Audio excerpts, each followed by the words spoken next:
Hello दोस्तों, burger king के results आए। क्वार्टर वन के रिजल्ट, जून क्वार्टर खत्म हुआ था। तो दोस्तों इस वीडियो में हम ये जानने की कोशिश करेंगे कि क्या रिकवरी हो रही है बर्गर किंग के बिजनेस में, क्यूएसआर के बिजनेस में। तो ये चीज दोस्तों हम जानने की कोशिश करेंगे। लेकिन दोस्तों सबसे पहले आप सबको बहुत बहुत थैंक यू, जो डिविडेंड का जो मास्टर क्लास था वहां पर ज्वाइन करने के लिए। मुझे उम्मीद है आपको वैल्यू मिली होगी। दोस्तों उस वीडियो में हमने डिविडेंड स्टॉक्स के बारे में, डिविडेंड इन्वेस्टिंग के बारे में और डिविडेंड से जुड़ी कुछ इंपॉर्टेंट डेटास हमने वहां पर डिस्कस किया था। तो दोस्तों आप चाहे तो वो वीडियो देख सकते हैं। उस मास्टर क्लास की रिकॉर्डिंग जो है डिस्क्रिप्शन बॉक्स में है दोस्तों।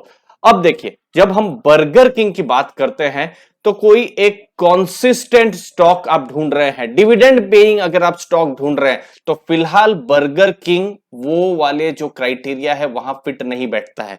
बर्गर किंग पर क्या चीज के बारे में हम देख सकते हैं, वो है रिकवरी। मतलब क्या ये लॉस से प्रॉफिट की तरफ आ रहा है। देखिए, क्वार्टर फोर में 26 करोड़ का लॉस था, फिर अभी का जो क्वार्टर खत्म हुआ तो 44 करोड़ के आसपास का लॉस। फिर पिछले साल मतलब यही जून क्वार्टर जब खत्म हुआ था 2020 में, जब स्ट्रिक्ट लॉकडाउन लगा था, तो 80 करोड़ का लॉस था। तो कंपनी लॉस में थी और अभी भी लॉस में है। लेकिन जोमैटो भी लॉस में है। देवयानी इंटरनेशनल जिसका आईपीओ आया है वो भी लॉस में है, लेकिन उसको इन सबको बहुत ही अच्छा रिस्पांस भी मिला है दोस्तों।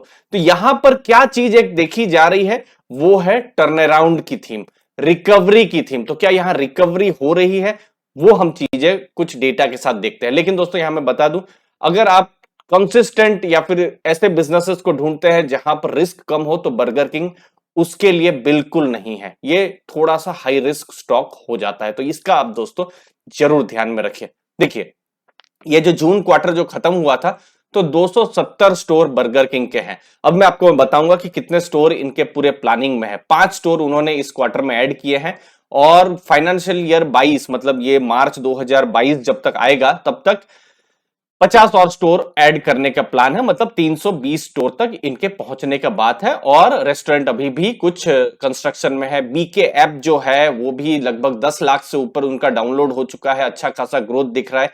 बीके कैफे जो है वो भी अभी उनका भी लॉन्च है। 75 बीके कैफ जो है वो फाइनेंशियल ईयर 23 मतलब लगभग 1.5 साल या 2 साल, 1.5 साल के अंदर बीके कैफ हमको देखने को मिलेंगे। तो ये कुछ चीजें हैं जो बर्गर किंग के बारे में, एक ग्रोथ के बारे में हमको दिखता है।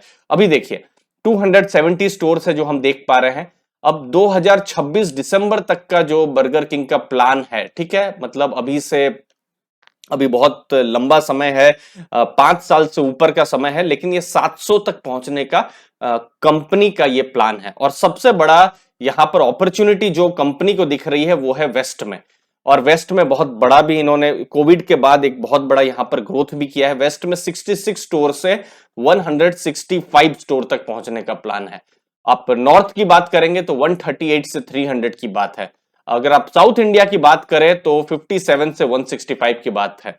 और ईस्ट इंडिया में अभी बर्गर किंग लगभग ना के बराबर है, सिर्फ 9 है। और वो भी मेन शहरों में ही होगा ये। तो ये 9 से 70 तक पहुंचने की ये बात है। बट मेन जो बिजनेस है जो बर्गर किंग का, वो नॉर्थ इंडिया और वेस्ट इंडिया से ज्यादा भविष्य में आने की उम्मीद है। तो दोस्तों अगर आप इस चीज पर अगर बुलिश हैं कि क्यूएसआर चलेंगे, बर्गर्स चलेंगे, इंडिया में अर्बन इंडस्ट्रियलाइजेशन होगा, अर्बनाइजेशन होगा, तो फिर यहां पर बर्गर किंग को भी फायदा हो सकता है। अब देखिए, ये है एवरेज डेली सेल्स, क्या ये रिकवरी हो रही है? तो देखिए उसके आसपास है। ये आप जो ब्लैक लाइन देख रहे हैं, ये है कि कितना बिजनेस 2020 मार्च तक हुआ था। मतलब अप्रैल 2019 से मार्च 2020, जब कोरोना बिल्कुल न के बराबर था। कोरोना आया तो मार्च 2020 में एकदम लास्ट लास्ट में ही आया था। तो उसके हिसाब से देखें तो जुलाई में एक अच्छा खासा ग्रोथ आ गया, 92% बिजनेस आ चुका है।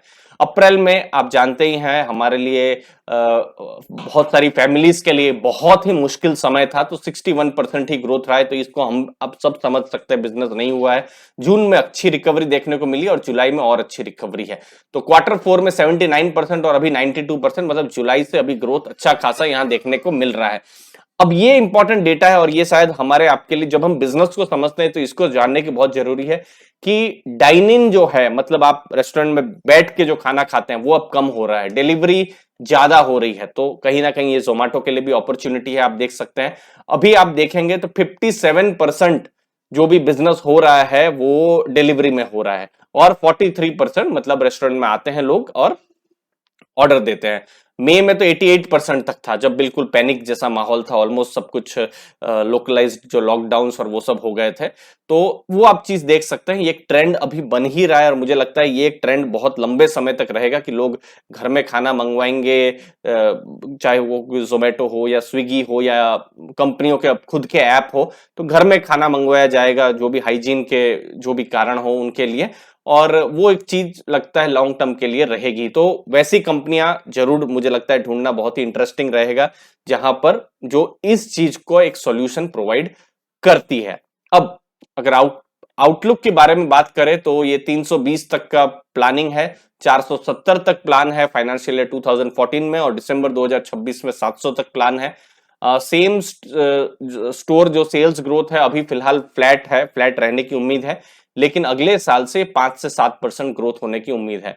और प्रॉफिट में अभी है नहीं, लेकिन ग्रॉस प्रॉफिट 66% और फाइनेंशियल ईयर 24 से 68% होने की ये कुछ उम्मीदें हैं। तो दोस्तों बिजनेस जो है थोड़ा सा रिस्की है, यहां पर हम बेट ले रहे हैं कि इकोनॉमी सुधरेगी, टर्न अराउंड होगा, लोग बाहर निकलेंगे, खाना मंगवाएंगे, या फिर लोगों के पास इनकम है, अर्बन एरिया में आ गए हैं, बड़े शहरों में आ गए हैं और घर में खाना वो मंगवाएंगे, बर्गर एज ए प्रोडक्ट उसकी डिमांड बढ़ेगी। तो दोस्तों ये कुछ जो नाम है, जैसे बर्गर किंग है, अभी देवयानी इंटरनेशनल वो भी अभी लिस्ट हुआ है, तो ये कुछ इंटरेस्टिंग नाम है। साथ में आप अगर एग्रीगेटर की बात करें तो जोमेटो भी है। अब एक कॉमन चीज ये है कि सबके सब अभी लॉस में है, जो हमने तीनों के बिजनेसेस में देखा है। तो किस हिसाब से ग्रोथ ज्यादा देखा जा सकता है, वो एक इंटरेस्टिंग चीज देखने को रहेगी, और उसी लिए हमारे पास जो भी नए डेटा आते रहेंगे हम उसको देखते रहेंगे। दोस्तों आपने अपना समय दिया उसके लिए बहुत बहुत धन्यवाद। वीडियो अच्छा लगा तो जरूर लाइक शेयर सब्सक्राइब कीजिएगा। धन्यवाद आपके टाइम के लिए। थैंक यू वेरी मच दोस्तों।